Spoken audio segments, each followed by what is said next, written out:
Hello friends, வணக்கம். Welcome to EvaSamayal.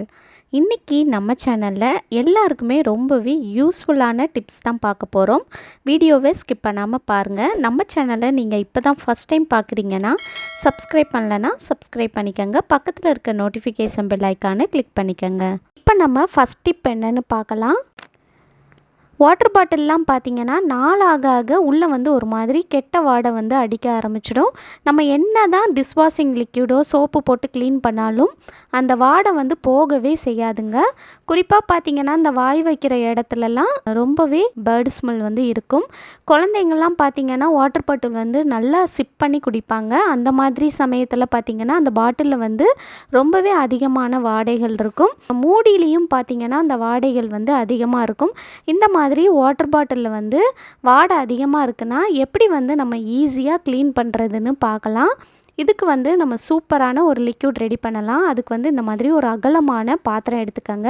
இதில் 1 cup அளவுக்கு நல்ல வெதுவெதுப்பான தண்ணி எடுத்துக்கோங்க. தண்ணி ரொம்ப சூடாக இருக்கணும்னு அவசியம் இல்லை. கொஞ்சம் கை பொறுக்கிற சூட்டில் இருக்கிற மாதிரி சேர்த்துக்கோங்க. இப்போ இதில் பாதி எலுமிச்சையோட சாறு நல்லா பிழிஞ்சு எடுத்து சேர்த்துக்கலாம். இப்போது அடுத்ததாக இதில் 1 டீஸ்பூன் அளவுக்கு பேக்கிங் சோடா சேர்த்துருக்கேன். ஆப்ப சோடான்னு சொல்லுவோம் இல்லையா, அதுதான். இப்போ அடுத்ததாக இதில் நம்ம டிஷ்வாஷிங் லிக்யூட் 2 டீஸ்பூன் சேர்த்துக்கலாம். டிஷ்வாஷிங் லிக்யூட் நீங்கள் என்ன யூஸ் பண்ணுவீங்களோ அதை எடுத்து சேர்த்துக்கலாம். சேர்த்துட்டு இதை நல்லா மிக்ஸ் பண்ணி விட்டுடலாம். இந்த டிஷ்வாஷிங் லிக்யூட், பேக்கிங் சோடா எல்லாம் நல்லா தண்ணியில் கரைஞ்சி வரணும். அது வரைக்கும் நல்லா கலந்து விட்டுக்கோங்க. அவ்வளோதான், வாட்டர் பாட்டில் க்ளீன் பண்ணுறதுக்கு சூப்பரான லிக்யூட் ரெடி ஆயிடுச்சு. இப்போ நம்ம வாட்டர் பாட்டில் க்ளீன் பண்ண ஆரம்பிக்கலாம்.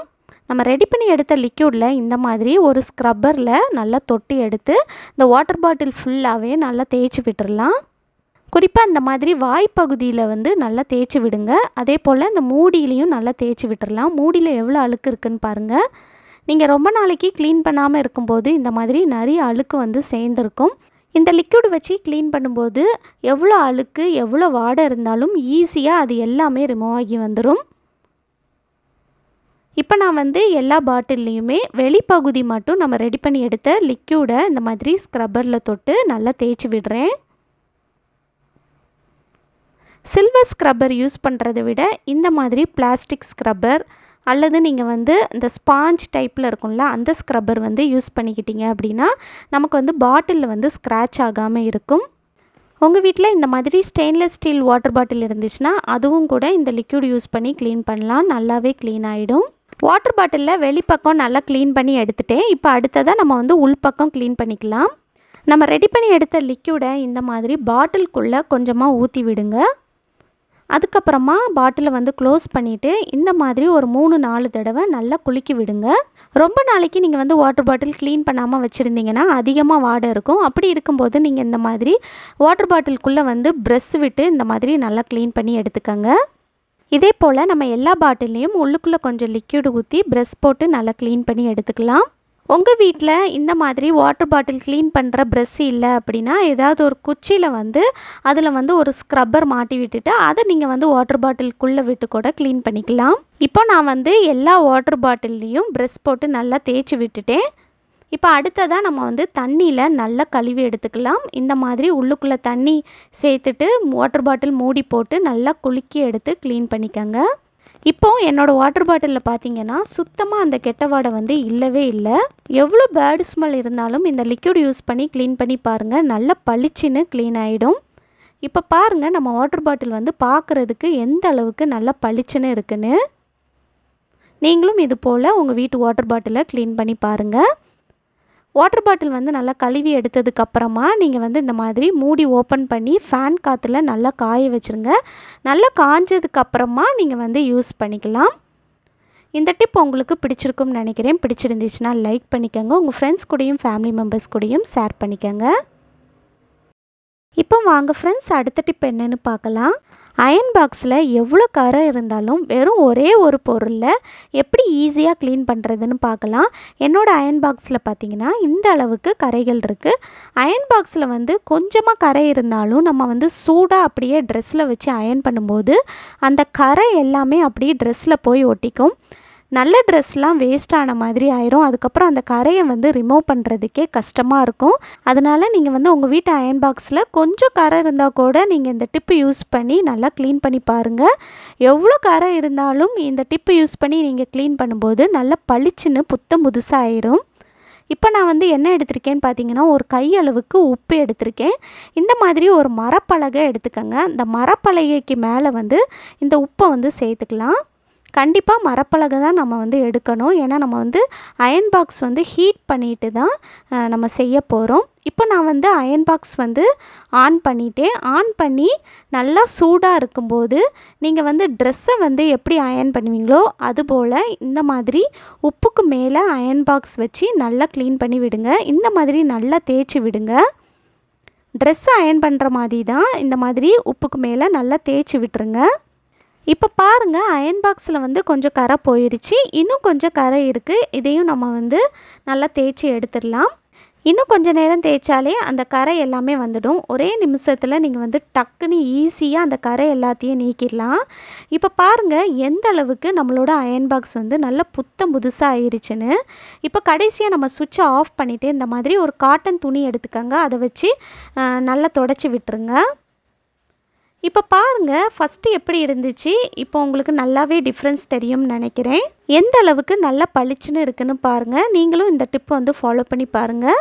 ரொம்பவே யூஸ்ஃபுல்லாக இருக்கும். கண்டிப்பாக ட்ரை பண்ணி பாருங்கள்.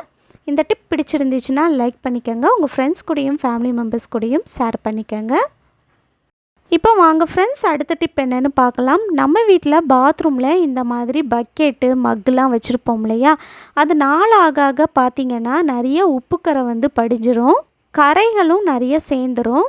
எவ்வளோ உப்புக்கரை படிஞ்சிருந்தாலும் எவ்வளோ கரை இருந்தாலும் வெறும் ஒரே ஒரு பொருளை வச்சு எப்படி ஈஸியாக அந்த கரை எல்லாத்தையும் நீக்கலான்னு பார்க்கலாம். இதுக்கு நான் என்ன எடுத்திருக்கேன்னு பார்த்தீங்கன்னா, புளிச்ச இட்லி தோசை மாவு தான் எடுத்திருக்கேன். மாவு ரொம்ப புளிச்சிருச்சு அப்படின்னா இனி வந்து அதை தூக்கி போடாமல் இந்த மாதிரி உங்கள் வீட்டில் வந்து பக்கெட் க்ளீன் பண்ணுறதுக்கு, மக்கு க்ளீன் பண்ணுறதுக்கெலாம் யூஸ் பண்ணிக்கலாம். எவ்வளோ உப்புக்கரை படிஞ்சிருந்தாலும் இந்த மாவு யூஸ் பண்ணி நம்ம க்ளீன் பண்ணும்போது அந்த உப்புக்கரை எல்லாமே ஈஸியாக நீங்கி வந்துடும். இப்போ இந்த மாவை வந்து நம்ம கையில் எடுத்து இந்த மாதிரி பக்கெட் ஃபுல்லாக நல்லா பூசி விட்டுறலாம். நல்லா திக்காகவே பூசி விட்டுருங்க. இப்போ பாருங்கள், நான் வந்து பக்கெட்டோட உள்பகுதியில் மாவு சேர்த்து நல்லா பூசி விடுறேன். எந்த அளவுக்கு அந்த கரை எல்லாமே நல்லா வருதுன்னு பாருங்கள். எவ்வளோ கரை இருந்தாலும் இந்த மாதிரி நீங்கள் மாவு வச்சு க்ளீன் பண்ணும்போது அந்த கரை எல்லாம் மாவோடு சேர்ந்து வந்துடும். இப்போ நான் வந்து பக்கெட்டோட வெளிப்பகுதியிலையும் புளிச்ச மாவு எடுத்து நல்லா பூசி விடுறேன். நல்லா திக்காகவே பூசி விடுங்க. இப்போ அடுத்ததாக நான் வந்து மக்குலேயும் புளிச்ச மாவு எடுத்து நல்லா பூசி விடுறேன். இப்போ இதை நம்ம ஒரு 15 நிமிஷத்துக்கு அப்படியே வச்சிடலாம். நல்லா ஊறட்டும். 15 நிமிஷத்துக்கு அப்புறமா நான் வந்து ஒரு ஸ்க்ரப்பர் எடுத்திருக்கேன். இதை வச்சு நல்லா தேய்ச்சி விட்டுடலாம். இந்த மாதிரி பக்கெட் ஃபுல்லாக நல்லா தேய்ச்சி விடுங்க. நீங்கள் தேய்ச்சி விடும்போது பார்த்தீங்கனாலே தெரியும், நிறைய கரை வந்து அந்த மாவோடு சேர்ந்து வந்துடும். பக்கெட்டோட எல்லா சைடும் இந்த ஸ்க்ரப்பரை வச்சு நல்லா தேய்ச்சி விட்டுடலாம். ரொம்ப அழுத்தம் கொடுத்து தேய்க்கணும்னு அவசியம் இல்லை. நீங்கள் லைட்டாக தேய்ச்சிங்கனாலே அந்த கரை எல்லாம் நீங்கிரும். இப்போ நான் வந்து பக்கெட் ஃபுல்லாக ஸ்க்ரப்பர் போட்டு நல்லா தேய்ச்சி விட்டுட்டேன். இப்போ அடுத்ததாக நான் வந்து மக்குலேயும் இந்த ஸ்க்ரப்பர் போட்டு நல்லா தேய்ச்சி விடுறேன். இப்போ ஃபைனலாக நம்ம வந்து தண்ணி ஊற்றி நல்லா கழுவி எடுத்துக்கலாம். இப்போ நம்ம கடைசியாக தண்ணி ஊற்றி இந்த வாளியையும் மக்கையும் நல்லா க்ளீன் பண்ணி எடுத்துக்கலாம்.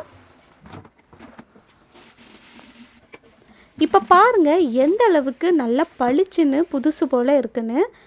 எவ்வளோ உப்பு கரை இருந்தாலுமே இந்த மாதிரி நீங்கள் வந்து க்ளீன் பண்ணி பாருங்கள். தூக்கி போடுற ஒரு பொருளில் நம்ம வந்து பளிச்சுன்னு சுத்தம் செய்யலாம். எந்த அளவுக்கு நல்லா பளிச்சுன்னு இருக்குன்னு பாருங்கள். நீங்களும் இது போல் ட்ரை பண்ணி பாருங்கள். இந்த வீடியோ உங்களுக்கு ரொம்பவே யூஸ்ஃபுல்லாக இருக்கும்னு நினைக்கிறேன். ஏதாவது ஒரு டிப்ஸாவது உங்களுக்கு ரொம்பவே பயனுள்ளதாக இருக்கும்னு நினைக்கிறேன். பிடிச்சிருந்துச்சுன்னா லைக் பண்ணிக்கோங்க. உங்கள் ஃப்ரெண்ட்ஸ் கூடயும் ஃபேமிலி மெம்பர்ஸ் கூடயும் ஷேர் பண்ணிக்கோங்க. நம்ம சேனலில் நீங்கள் இப்போ தான் ஃபஸ்ட் டைம் பார்க்குறீங்கன்னா சப்ஸ்கிரைப் பண்ணலைன்னா சப்ஸ்கிரைப் பண்ணிக்கோங்க. பக்கத்தில் இருக்க நோட்டிஃபிகேஷன் பெல் ஐக்கானை கிளிக் பண்ணிக்கோங்க. தேங்க்யூ.